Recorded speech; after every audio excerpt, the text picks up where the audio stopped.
Telugu cinema ఇండస్ట్రీలో నిర్మాతలు versus ఎగ్జిబిటర్ల సమస్య అనేది ఇంకా తారస్థాయికి వెళ్ళింది. ఒకరి నుంచి ఒకరు మాట్లాడుకోవడం, ఒకరి గురించి ఇంకొకరు మాట్లాడుకోవడం, ఈ విధంగా డైలీ జరుగుతూనే ఉంది.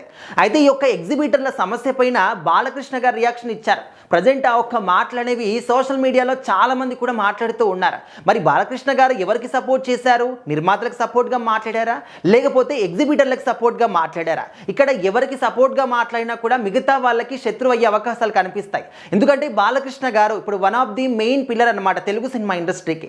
సో మరి ఆయన ఇలాంటి సందర్భాల్లో ఈ విధంగా మాట్లాడితే ఖచ్చితంగా ప్రతి ఒక్కరికి కూడా ఎఫెక్ట్ అయ్యే అవకాశాలు క్లియర్గా కనిపిస్తాయి. సో ఆ యొక్క ఎఫెక్ట్ అయినటువంటి మాటల వల్ల కూడా కొంత నెగిటివిటీ వచ్చే అవకాశం కూడా క్లియర్గా కనిపిస్తుంది.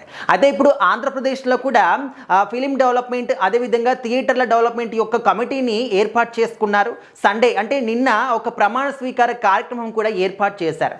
సో ఈ కార్యక్రమంలోనే బాలకృష్ణ గారు మాట్లాడుతున్నప్పుడు ఎగ్జిబిటర్ల సమస్య గురించి కొన్ని ఇంట్రెస్టింగ్ కామెంట్ చేశారనమాట.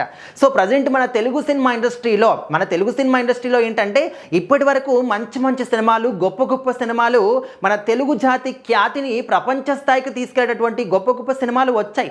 అంత మంచి గొప్ప గొప్ప డైరెక్టర్లు ఉన్నారు, స్టార్ హీరోలు ఉన్నారు, స్టార్ హీరోయిన్స్ ఉన్నారు, స్టోరీ రైటర్లు, ప్రొడ్యూసర్లు, చాలా అద్భుతంగా సాగుతూ ఉంది. కానీ ఇలాంటి తరుణంలో ఇప్పుడు ఏంటంటే ప్రజెంట్ సిచ్యువేషన్ చూస్తూ ఉంటే థియేటర్లకి తాళాలు పడే అవకాశం కనిపిస్తూ ఉంది. సో మరి చాలా మంది కూడా ఎన్నో ఇబ్బందులు ఫేస్ చేస్తున్నారు.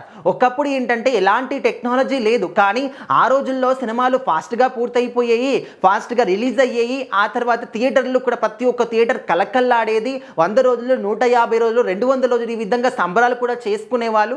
కానీ ఇప్పుడు తారాస్థాయిలో టెక్నాలజీ ఉంది, కానీ షూటింగ్ మాత్రం స్లోగా జరుగుతుంది. మరి సినిమాలు కూడా రిలీజ్ అవుతున్నాయంటే ఆ సినిమాల రిలీజ్ కూడా చాలా లేట్ అయిపోతుంది. టికెట్లపై పంటున్నారు. ఇక్కడ గవర్నమెంట్ సైడ్ నుంచి పర్మిషన్స్, ఈ విధంగా రకరకాలుగా ఎన్నో రూల్స్ అండ్ రెగ్యులేషన్స్ ఇవన్నీ కూడా వచ్చేసాయి.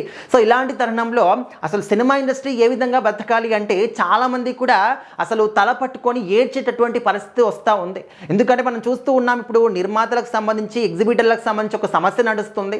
సో మరి ఇక్కడ ఏంటంటే వాళ్ళు కూడా సినిమాల్ని తీసుకునేటువంటి అవకాశాలు కనిపించట్లేదు. ఒకవైపు ఏమో వీళ్ళ సమస్యలు, ఎగ్జిబిటర్ల సమస్యలు, ఇంకొక వైపు నిర్మాతల సమస్యలు.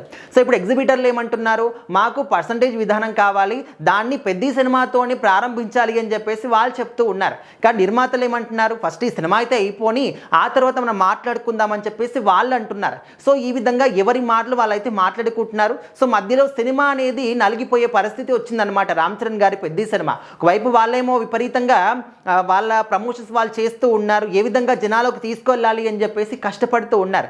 ఇంకొక వైపు ఈ విధంగా సమస్యలు, ఏం జరుగుతుంది ఏంటని తెలియని పరిస్థితిలో మన బాలకృష్ణ గారు చేసినటువంటి వ్యాఖ్యలు మాత్రం ఇంకా ఒక విశేష ఆదరణ సంతరించుకుంటుంది. అదేవిధంగా ఆలోచింపజేస్తూ ఉన్నాయి కూడా.